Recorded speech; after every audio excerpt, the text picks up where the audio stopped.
Hi everyone, good morning. So, sa life natin, ang weapon na naakala natin na ginagawa ni Satan sa buhay natin is for us to do the bad things. But in reality, yung pinaka-weapon na ginagawa na Satan sa buhay natin is to do good things in our life that is not meant for us. Ano ibig sabihin?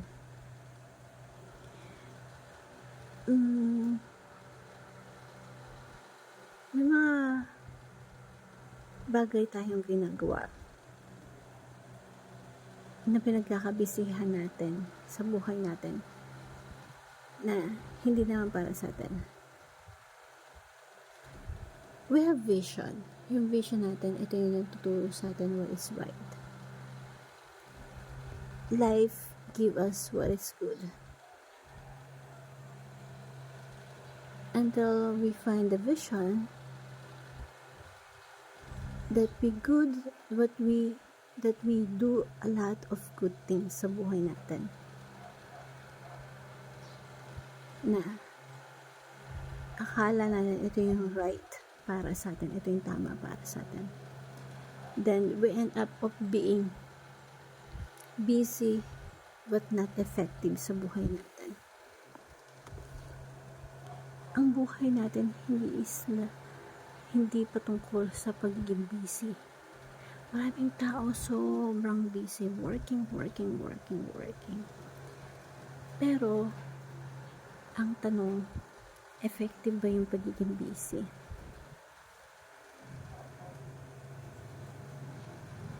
Life is being about effective.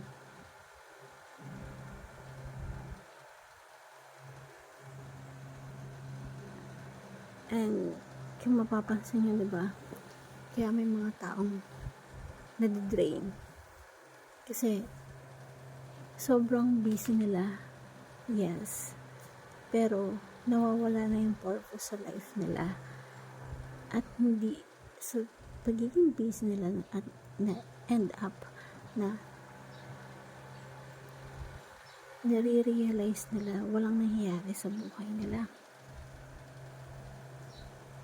Kasi, ang pagiging busy nila ay hindi to akma para sa kanila. That's why, ang buhay ng tao is not all about pagiging busy, yung working. Lalo na kung nawawala yung purpose nito sa buhay mo.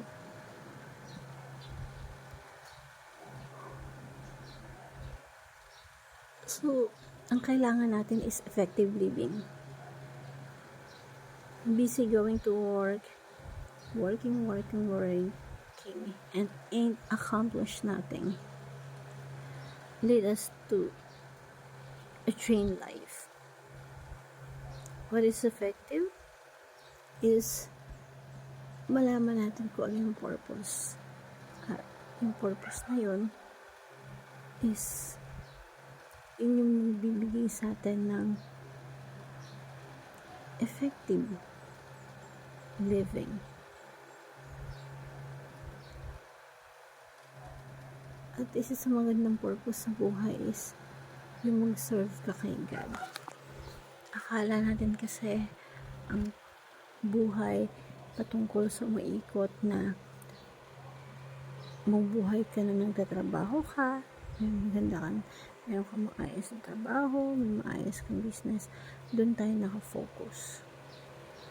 Pero, nakakalimutan natin yung pinaka-greatest purpose natin sa life is yung mag-serve sa Kanya.